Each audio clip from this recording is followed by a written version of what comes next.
ఎందుకు వర్కౌట్ అవ్వదంటే నాకు ఫిబ్రవరి అంటే అసలు ఈ పార్టీకే ఎవరెన్ని సీట్లో ఆ సీట్లలో అభ్యర్థులు ఎవరో తెలియాలి ఈ పార్టీకి. అసలు అభ్యర్థుల ప్రకటన జరగాలి.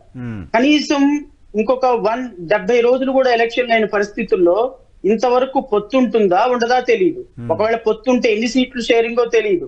ఒకవేళ సీట్లు కన్ఫర్మ్ అయితే ఎవరు అభ్యర్థులో తెలియదు. ఒకవేళ ఎవరు అభ్యర్థులు అయితే దానికి తెలుగుదేశం అభ్యర్థి ఉంటాడా, జనసేన అభ్యర్థి ఉంటాడా, లేకపోతే తెలుగుదేశం వాళ్ళని వీళ్ళు జాయిన్ చేసుకొని వీళ్ళకి అభ్యర్థిస్తారా, ఎవరు అతని పేరేంటి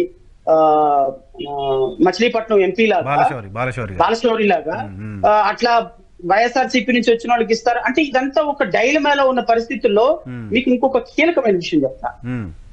రాజకీయంగా అధ్యక్షులు డిసైడ్ అవటానికి ఎంత సమయం పడితే కింద క్యాడర్ దీన్ని అడ్జస్ట్ చేసుకొని ఎకస్టమ్ చేసుకొని డైజెస్ట్ చేసుకోవడానికి ఎంత టైం పడుతుంది? Very true valid. రేపొద్దున వీళ్ళు ఓటు కన్వర్షన్ ఎలా జరుగుతుంది అంటే నువ్వు ఓవర్ నైట్ లో నరసింహరావు గారు Telugu Desam member of parliament candidate అని అనౌన్స్ చేసేస్తే ఇక్కడున్న జనసేన కార్యకర్తలకి నరసింహరావు గారికి అడ్జస్ట్మెంట్ ఉండదు.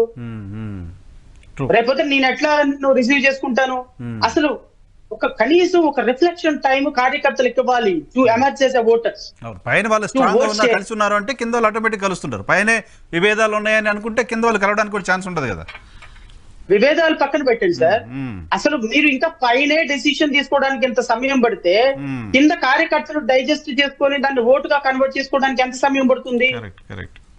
సో నాకు తెలిసి ఒకవేళ వీళ్ళు పైన కార్యకర్తలు డిసైడ్ అయినా అడిదిప్పి జగన్మోహన్ రెడ్డి మీద నెత్తి మీద పాలు పోసేటట్టున్నారు వీళ్ళందరూ కలిసి. అంతేనా?